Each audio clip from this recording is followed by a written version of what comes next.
ñaan gi lañuy tudde duwaawu Muhammad ibnu Wasi moom nag ñaan la goo xam ne day dàq seytaane te it day musle ci mooy yàlla day musle ci seytaane day musle it ci mooy yàlla ñu bari min nañ ko. Muhammad ibnu Wasi mi mu bàyyi ko nag ku baax la woon ku siiw ci ak mbaax te ragal yàlla. boo demee ci téere yi jàngale jaar-jaar yi gaa yu baax yi wàllu yi da nga fa fekk ay jaar-jaaram moom.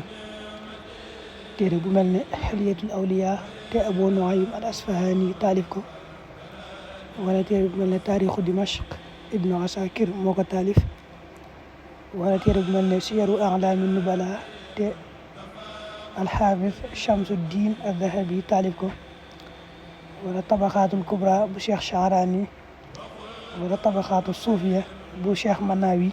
yooyu yëpp ak yeneen téere dañuy jàngale jaar-jaari gaa yu baax ak wàllu yi indi nañ fa ay jaar-jaaram moom ak ay waare yu mu daa waare. ñaan gi nag da ko ñaane woon yàlla ngir dàq ko seytaane. nee ñu nag bi mu ko njëkkee ñaane yàlla seytaane da ko feeñu ci boppam ne ko ñaan gi boo ko xamul kenn waxoo ko kenn, yow moom daa lay bàyyee yàqal, sama yoon du nekkati ci yow, duma la lijjanteeti.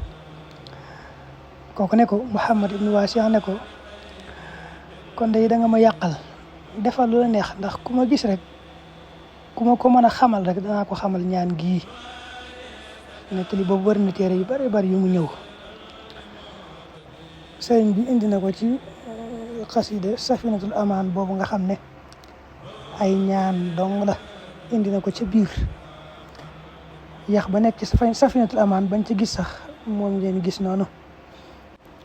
mu tàmbalee allahumma innaka sallatta shaytaana alayna aduwan min a'daa'ina basiran bi uyubina muttali'an ala awratina yaraana huwa wa qabiluhu min haythu la narahum allahumma ayishu minna kama ayastahu min rahmatik wa qannithu minna kama qanattahu min afik wa baa'id baynana wa baynah kama baa'adta baynahu wa bayna jannatika wa maghfiratik innaka ala kulli shay'in qadir.